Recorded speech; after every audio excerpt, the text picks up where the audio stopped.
Welcome to part 4 of the 755 Followed Me Home project. If you missed the experience we're having, you can get caught up by viewing parts 1, 2, and 3 at the links down below. In this episode, we finally get to inspect the cylinders, work with some inexpensive measuring instruments, and review what's been found. Let's begin by looking closer at the cylinder bores. Well, it's time to cue the suspenseful music and ask that question. What's wrong with this motor? And what will it take to fix it?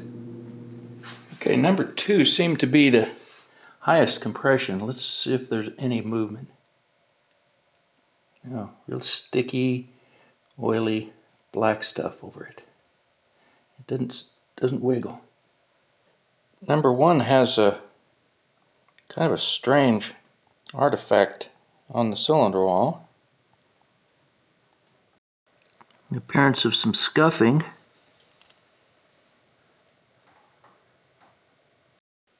Number 3 looks like it might have had a message inscribed there by one of the Japanese technicians. Number 1 shows some scuffing on that, all around that cylinder wall. And again, we have the weird artifact down there in the bottom. And it appears to go all the way around the bottom. And the taper doesn't look too bad. I'm going to use a 13 millimeter on the flywheel bolts, rotate it over. What I want to do is see what happens when number 2 comes up.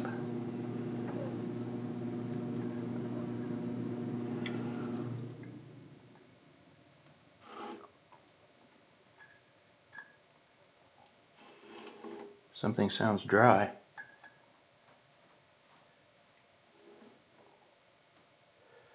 Let's see if number 1 comes all the way up. Yeah, it does. With number 2 all the way down, we've got some corrosion up here. Some spots on the wall.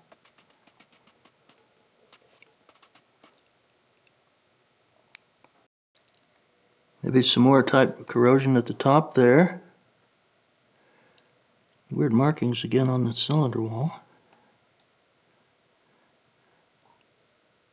There's that, some more scoring and corrosion. Some sort of noise on that wall. All the way around. Well, in initial inspection didn't show anything catastrophic. I was wondering if the rod on number 1 might have been bent. But other than this corrosion around here and some scuffing on the cylinder walls, it doesn't look too bad. So I guess we better turn our attention to the head. Previously, all the valves raised and lowered normally when running the compression test, and all appear to be seated properly with no burn spots or abnormalities that would indicate low compression pressure. Let me remind you that number 1 is at the flywheel end, then number 2, and 3. Number 1 appears normal. Number 2 appears wetter than the others and has a rougher appearance. And number 3 looks similar to the others. On the surface, they have a wet, sooty appearance like the pistons, but otherwise look okay. While we're at it, the head gasket has an interesting look as well. This view is from above with number 3 at the left and number 1 at the right. The red ink shows location of the less than tight head bolts. After looking at the bottom side of the gasket, I reviewed footage of loosening head bolts and am not entirely sure the head bolt adjacent to the one in red at the front was as tight as the others either. I have an opinion about what's been going on, but look forward to any suggestions or comments you have regarding the appearance of this head gasket and what it indicates. And looking through the pictures, notice there's a letter or number here. We're going to see what it is. Maybe it's a size. I didn't find any numbers indicating oversize, but did find the letters MS. This font is similar to letters and their position found on a piston made of Chinesium sold on eBay. Speaking of other imported items, Harbor Freight is today's Radio Shack when it comes to cheap tools and gadgets. I picked up a Pittsburgh telescoping gauge, or bore gauge I prefer calling it, and digital micrometer to get some initial measurements and see how well these tools worked. But before digging in, let me give you a quick review and report on my experience using these inexpensive measuring devices. Well, first of all, I'm not a machinist, and I'm 30 miles away from the nearest one. At this stage, I would need to take the tractor or the engine to him. And all I really want to know is the bore size, if there are any irregularities in the walls, the amount of taper where the top ring stops, and cylinder to piston clearance. All right, now what I want to do is check at least some accuracy of the micrometer. Turn it on, 0. And what we're going to do is measure the diameter of a quarter, which is supposed to be 24.26 millimeters. So let's bring it back to somewhere around 24.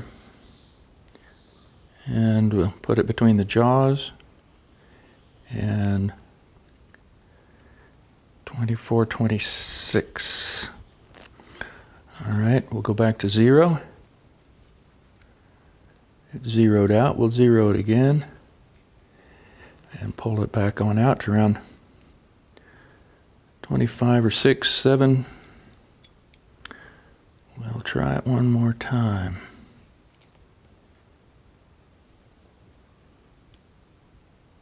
$24.26. Well, that seems to be pretty good. So let's go on back to 0. Yeah, we settled at 0. Turn it on. All right, what I want to do is to prepare the liners to do a bore measurement. So I'm going to first of all do this sides. So I'll wipe that off, getting any surface oil or something off of there.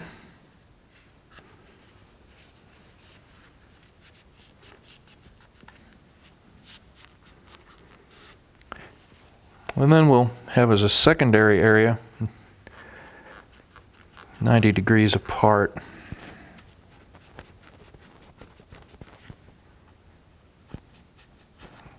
I may avoid using number 2 right now because of the rust that's there.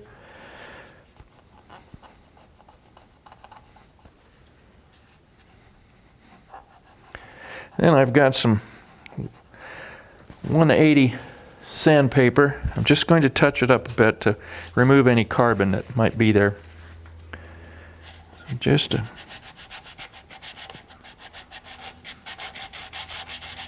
lightly, not even much to see. There's a little bit. Let's see what I get off of here.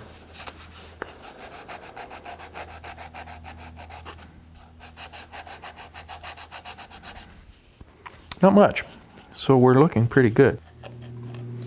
All right, we're going to measure the clean bore diameter of cylinder number 1. Turn our meter on, zeroed out. I'm using the Lego blocks to help level the mic.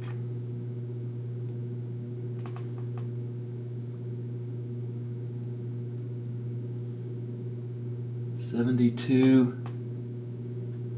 10, 09, 10, 7209. Let's collapse the mic and see what we get. -1. Let's go try it for a second time.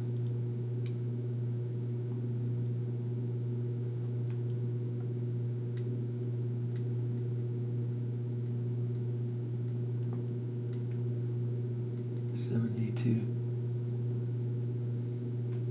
12, 11, 12. Let's collapse it again. 01, -1. We'll go for a third time.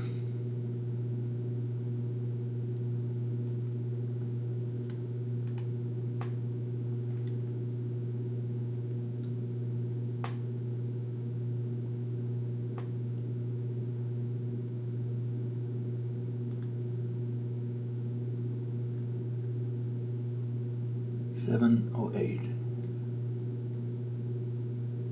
And collapse to 0. All right, we'll do a measurement now perpendicular to the crank.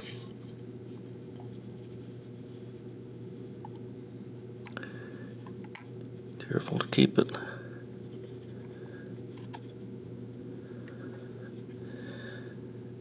level. There.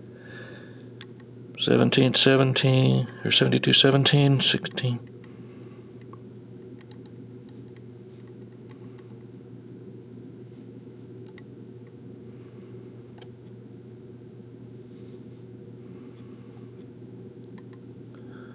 Go back to 0.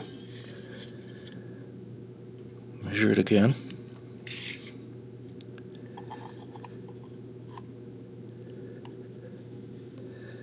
$72, 15, 17, 18, 19, 17, 18, -1. Okay, I've sort of devised a technique to get this, what I call the bore gauge, to work. So what we'll do is work it around so that we feel the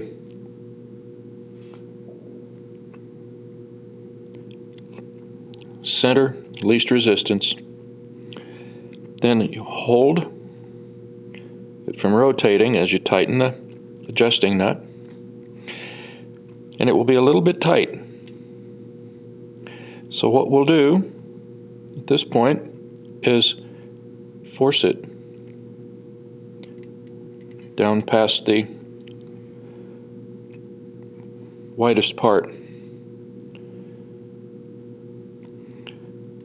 And then we'll check it with the micrometer.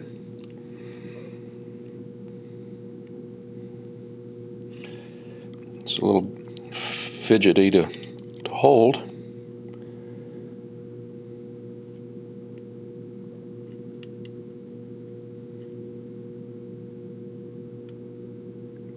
$72.10,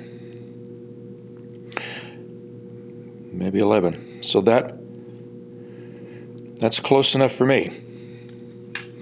So now what we'll do is go down in the bore, just where the ring catches, and as we rotate just a little, we can see that there is a slight amount of wear. I'm just barely touching it, very lightly. Go down to the midpoint.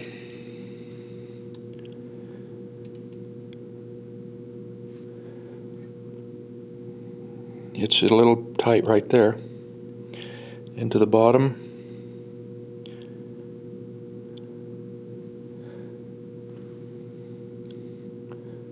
I'm going to come back to the top. Confirm that we have this measurement again. Yep, it's still there.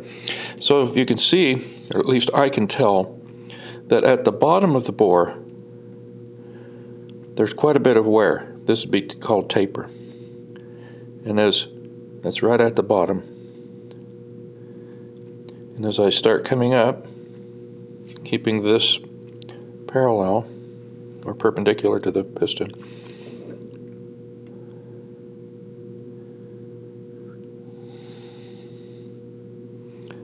well, no, I can't say that.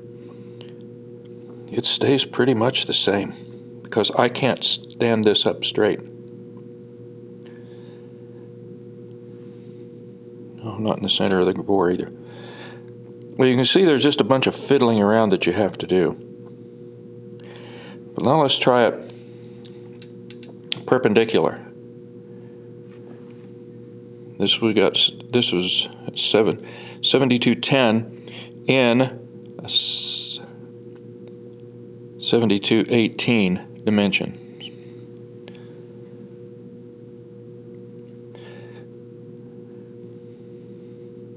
At the bottom we're a little loose, so there is definitely some taper toward the bottom of the cylinders.